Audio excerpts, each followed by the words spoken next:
Hi, I'm Adam. I'm here with my RC10. I'm pretty new to looping. Well, I've had one of these for a long time, and just a single shot looper, and I thought I'd upgrade. Looked at some of the reviews online, and ultimately came down on the side of the RC10r. Now, I like it. I have to say, it's pretty good, but it's got some foibles, and I think if you look at some of the online stuff, you'll see people have had some comments about it, and and there's some things that are pretty annoying, and I think pretty sure Boss will fix them. But if you're like me, someone who's just leveling up on looping, getting to the next level, I mean, this is ideal because it, on the right hand side it's got a drum machine with two patterns. You hold it down to get to the next pattern. For each style, there are lots of different styles, 250 different patterns altogether. You can get a fill, so when you're playing live you can get a bit of dynamics, and then your ending.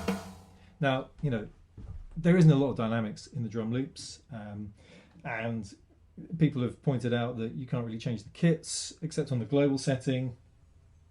But nonetheless, for practice and for gigging in a kind of solo gigging, I'm sure it's going to be fine. You can work it out fine, and you can add your own drum loops as well, and your own drums a bit later, connecting it to your computer. So then that's that on that side. Now on the other side, there's a looper, so just your standard looper. So here we go.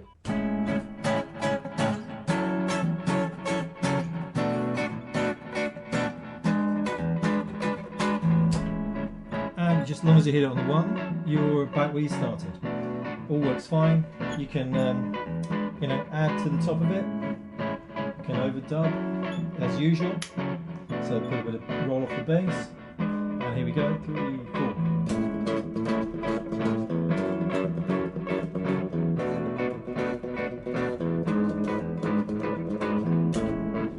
And then you got overdub.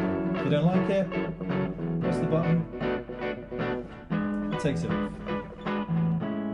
Double click to stop, and it's a standard looper. If you just need a looper, it's a bit like the RC3.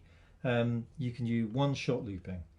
So in that respect, it's a good tool. It's got drum machine, give you some rhythm on the right hand side, looper on the left. Is it a drum machine with a looper? Is it a looper with a drum machine? Who knows? But the real value in it is when you start doing both these things together. So let me just clear everything. Now, if you stay and listen right to the end, I'll give you a trick and a tip that I found was really useful, and I couldn't find it anywhere else. And I found it in the manual, but stay tuned and you'll get a tip. But anyway, if you want to delete the track, just click the button, deletes the whole thing. Now when we're in green, we're in non-synchronized mode, and what that means is that if you record a loop and then you hit the drums, they're not going to be in sync. So you click the button, you go into blue, you're in synchronized mode. Now this is where the kind of the joy sort of comes for me. I mean, we can do this now. 1, 2.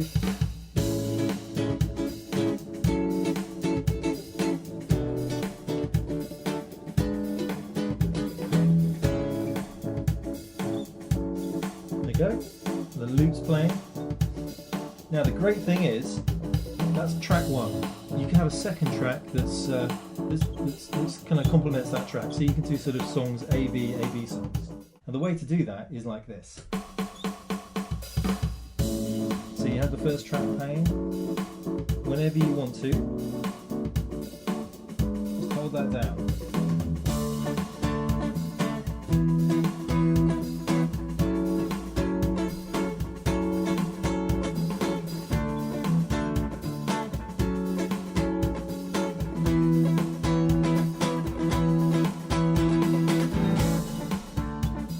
Now you've got the second pattern playing.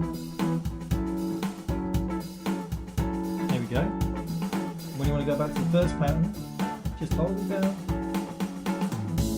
and you're back in the first pattern. So which is really good. It's great. And when you want to finish, end. Now there's some other things about the pedal. I think, and let's be clear, there's a lot of functionality, but there's only 2 buttons and 3 knobs, and so therefore, if you want to get some of the detailed functionality, you're going to have to go into the menu and flick around. I'm not a real fan of having external control pedals and expression pedals, because frankly, I think the unit should be usable and functional as it is. But no, overall I'm really pleased with it. I like the fact that there's so many functions. There's so many different parts of the thing that allow you to be creative. How will I use it? I will use it to be creative, to write songs. I'm going to work out some A/B songs and do some looping so that I can do some performances, maybe some gigging, and practice. Really good for practice. Now, I said I was going to give you a tip, and here's the tip. I've got 2 tracks here now recorded, and if I want to delete the first track, I just keep my foot on it and it's gone. Now the question is, how do I get to the second track? Actually, it took me a while to find out. You can go into the menu and select second track, but actually what you do is you hold down the rhythm and you hold down the loop at the same time. Goes to track 2, and then if you want to, you can just delete track 2. There you go, now completely clear. Now the other thing to remember is if you actually want to delete everything, you just move off of that loop and back again, and then you're back in a kind of reset mode. Most of the people who have had negative reviews about this, have been more advanced people who want more advanced features. From my point of view, I would say I'm really pleased with it. I think it's well worth the money. It gives you more functionality. You kind of uplift your looping capability. Yeah, and you've got to practice. Like every instrument, this is a musical instrument. You've got to practice and you've got to get good at it. So I'm going to play you out now with a version of this loop that jumping between 1 and 2. So I'm going to do a couple of choruses of the first section, a couple of choruses of the second section, and then loop back. Here we go.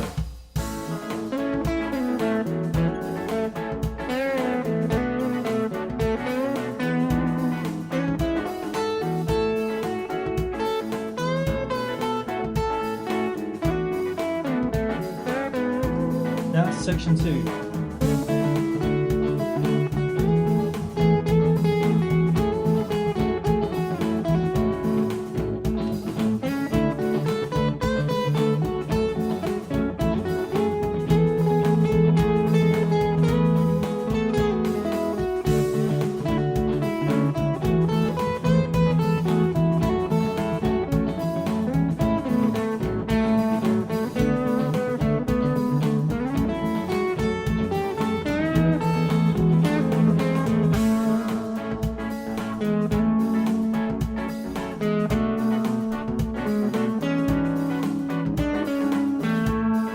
To the ending.